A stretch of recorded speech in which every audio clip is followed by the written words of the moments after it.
Once again, welcome to Christmas Eve service. It is a joy when this house is so full, even on a rainy night. And if you're visiting with us, we're especially glad you're here. If you've come in from out of town because of someone that you love to be with them, know that you are making them very happy right now. And I say this every year, and it always fills me every year with a kind of need to say it, is that even though the bodies have filled this room, there are many, many, many, many more who have arrived here that we are carrying in our hearts. Perhaps there are people who are laboring overseas or for reasons of family or work couldn't be here, or reasons even of estrangement, people whom we have lost in the past year. Our hearts are filled with so many that we carry with us. Indeed, the placement this year reminds me being just a child in single digits, and my dad did not reveal information that wasn't asked of him. So you didn't know a whole lot about what he was thinking. But one night we were in the car together listening to the AM radio in the car, which played Christmas carols. I said, "Dad, what is your favorite carol?" "Well, the first Noel," he said. Right? And so for me, always. See, it gets me even still to think about that, because those people are all with us in all these hymns. That, I think, is one of the reasons why we light a flame in the dark of the year. I know we don't really know when Jesus was born, and that allowed his people to say, when would be the most appropriate time to celebrate the light of the world's entry into the darkness of misery and human sin? And because the people of Christ lived in the northern hemisphere, they said, how about December, at the solstice, when it's darkest, let's light a flame. I don't know if you think this way, but I do. I always wonder as the year turns, will spring come again? Will daylight come again when the darkness seems to last so long? Will hope rise in the midst of this particular despair of the moment? Will this grief ever lose its sting? Will it turn? And is there somebody who could tell me of a light shining in the dark? This has always been true for God's people. More than 700 years before Jesus was born, God's people were feeling the crunch. The Lord, I don't understand why God would place his set-apart people where he did. I mean, I would put them in western North Carolina in the mountains, safe. But instead, he put them along this corridor along the Mediterranean Sea where every empire always had to trample through. Egyptians, Assyrians, Babylonians, Greeks, Romans. And yet again, there was an empire pressing on them. And they wanted to know, is there any hope? Will a political solution work? Can we find refuge in God? So the Lord answered them by speaking to one man, a prophet Isaiah, using what the Lord loves to use, a word picture, a story and an image. He said, Isaiah, say to the people, go set a watchman. Put a guy on the ramparts peering out into the dark.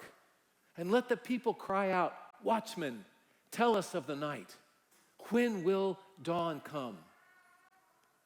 All along the Watchtower, eyes were peeled, looking into the dark for news.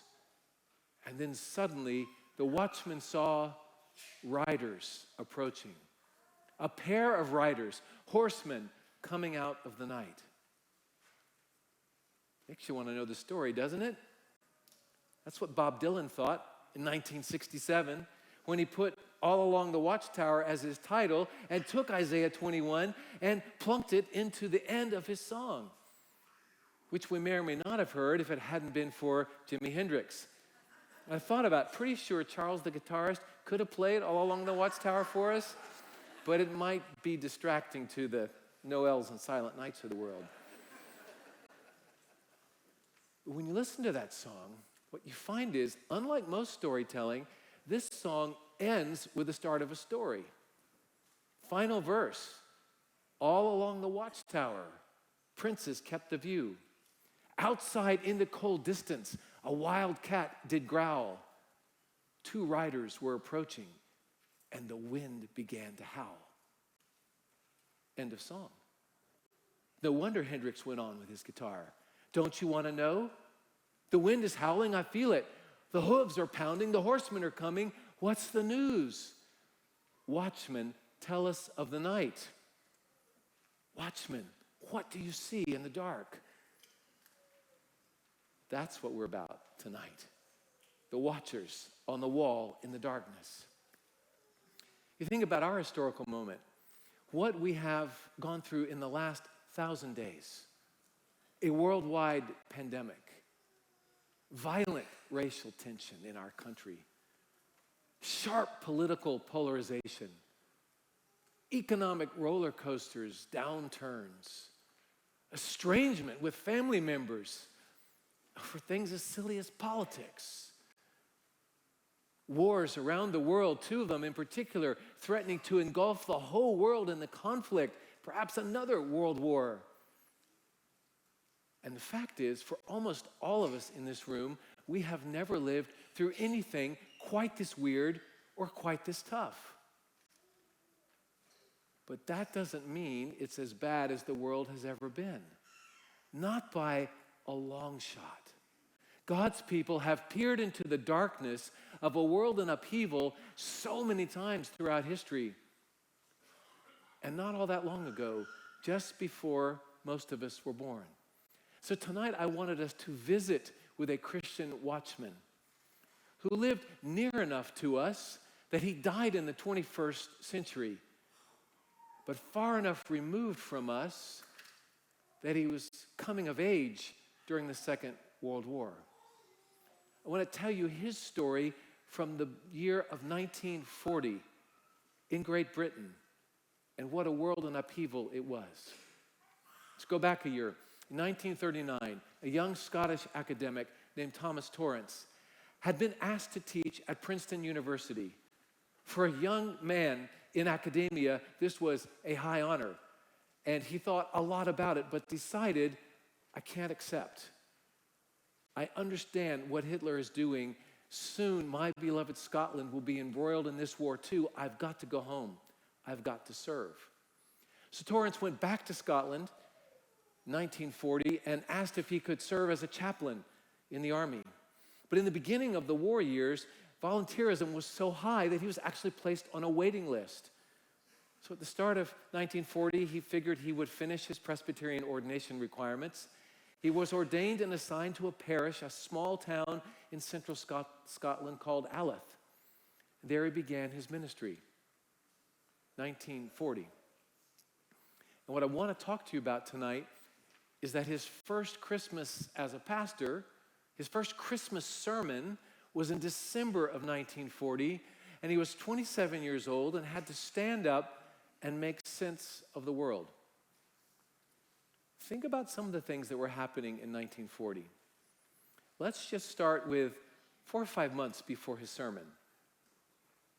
Germany made real its threats, and suddenly there were in the streets of Paris the dark jackboots of the Nazi army, trampling down the beautiful avenue of the Champs-Élysées. It was sacrilege that actually their ambitions would expand all the way into the City of Lights. Well, it would be in August when Hitler turned his attention to Great Britain. He was preparing for a ground invasion, but wanted first to soften them up by naval and air attacks. August was the month of the battle over Britain, when a vastly outmanned Royal Air Force contested with the greatest air power in the history of the world, the Luftwaffe, and somehow miraculously held them off within a hair's breadth. If only Hitler had known how ragged they were. Instead, Hitler changed tactics. In September, he decided to simply go with bombing. 300 bombers night after night over the city of London. When the air raid sirens went off, the people had to shelter in the underground, the tube stations, waiting for the all clear. Hitler's plan was to create fear and terror so much that British resolve would be gone by the time he landed on their shores.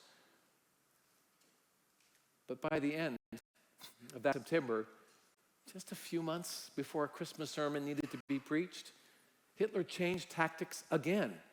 He decided that British resolve had not broken, and he would just keep bombing indiscriminately, but would wait before he actually invaded them.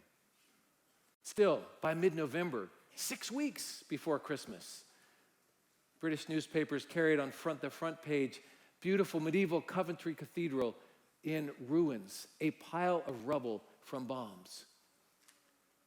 At the end of 1940, the Americans weren't in the war.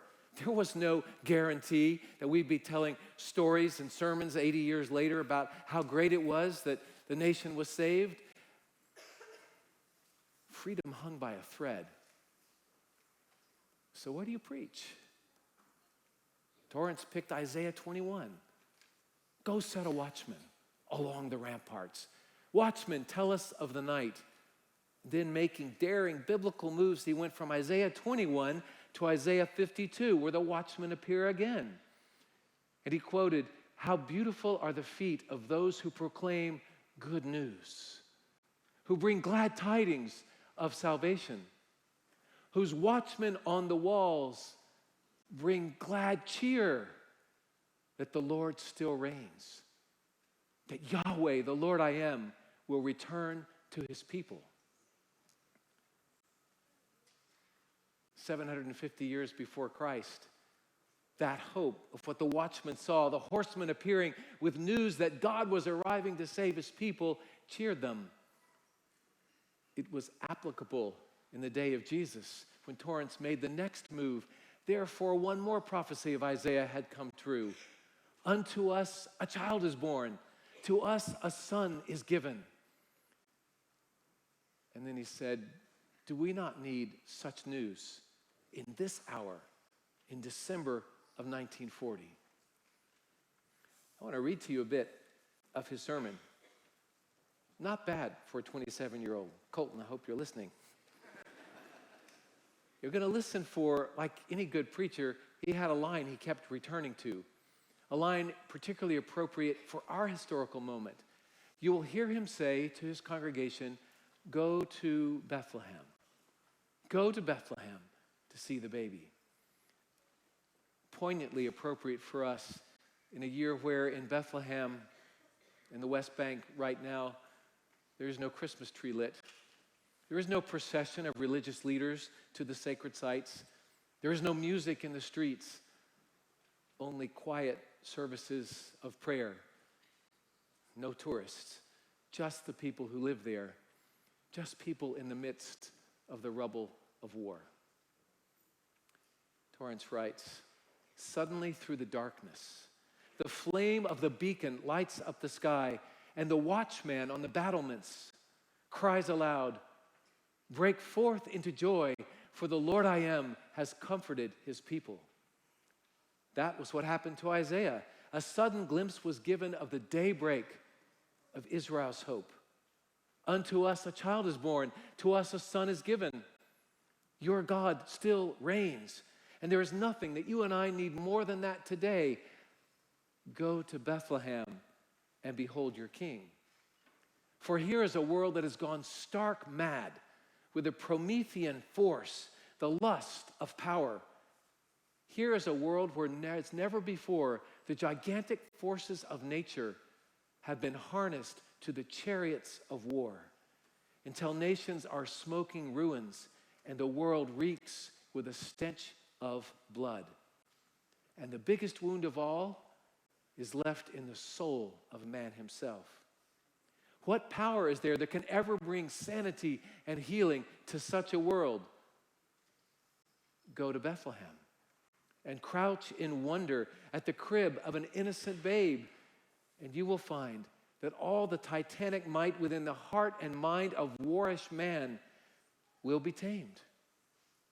And humankind, too, will become a little child.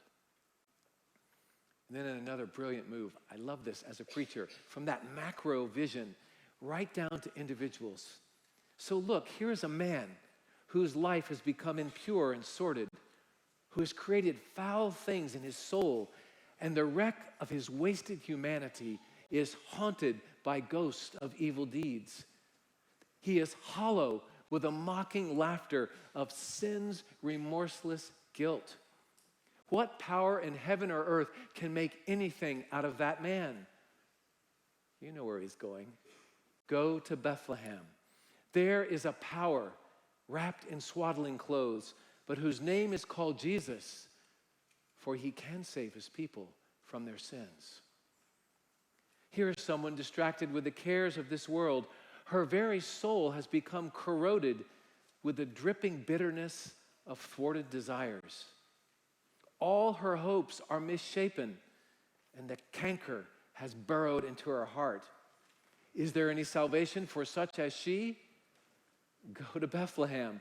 Listen to the song of the angels, which tell us that the helpless whimper of a babe is the voice of the living God. And such wonder and awe will seize this woman's soul that every rough place will be made smooth and the crooked places straight. My dear friends, that is the way of God, that he has stooped in order to conquer. There is God upon the earth, like unto the humblest of us. Was there ever more amazing revelation of power than there, where you see the mighty God as a tiny babe? Go on, go to Bethlehem. This is how your God still reigns. Well, the war would drag on, and Torrance would get his call, and he served as a chaplain on the front lines of the war to retake Italy. He held dying men in his arms and told them of a Jesus who had come to them as a tiny babe, who had forgiven them all their sins so they could die in peace. With bullets zipping past his own head, the chaplain on the front lines understood that the words he had preached were true. That there in Bethlehem, the power of God has come in the helplessness of a tiny child. It's the same news for us in the midst of this crazy time. Watchmen, tell us of the night. All along the Watchtower, the horsemen are arriving. What do they say? Unto us a child is born. To us a son is given. Go in your heart to Bethlehem. Bethlehem right now, and see the Messiah who's born into the rubble of war. God didn't go to the peacefulness of a mountain lake. He came to the war zone, to the trampled zone, to the lost and the least. He came to you with world-changing power, offered so gently. Maybe this Christmas then, it is time to drop our need to make the world be exactly what we think it should be. Maybe this is the time to drop my anger that other people have not suited me the way I wanted my life to go. Maybe it's time to drop my cynicism about the gospel. Maybe it's time to stop thinking it's all about me and understand that God has ever been working a plan underneath all the machinations and the devices and desires of warring humanity, a way that is bringing peace up from the inside out, person to person to person, in Bethlehem, where the child was born, who alone can save. It's our tradition on Christmas Eve. We've adapted a very ancient prayer, some 1,700 years old. It's a prayer of homecoming. It's a prayer that allows us to step out of the life that we've been in and see if we don't want to come home to the feeding trough, the manger, where the bread of life came as a babe to give himself to feed us. It's a prayer that prepares us for communion. And I'd like to invite you to say it with me. Say it with me now and then take it home and decide if you'd like to say it as your own prayer. It'll be on the screens and in the bulletin. It's a prayer of freeing faith. Let's go to Bethlehem. Lord Jesus, on this holy day, we are glad to come home to you. We have wandered far down rugged paths of self-assertion. We sought fulfillment apart from you, and so we found only emptiness. We sought peace apart from you, and so we found only death. We sought life apart from you, and so we found only death. Forgive us. We would return to our heart of hearts and find you there. We would return to you, knowing that you are as close as our own heartbeat. You are as near as our next breath. Only our stubborn sin keeps us from you. Oh, forgive us. We would draw near to you again in communion. We would come to the manger to see the Lord of life, to receive your body and blood, and so be joined to you again. Amen.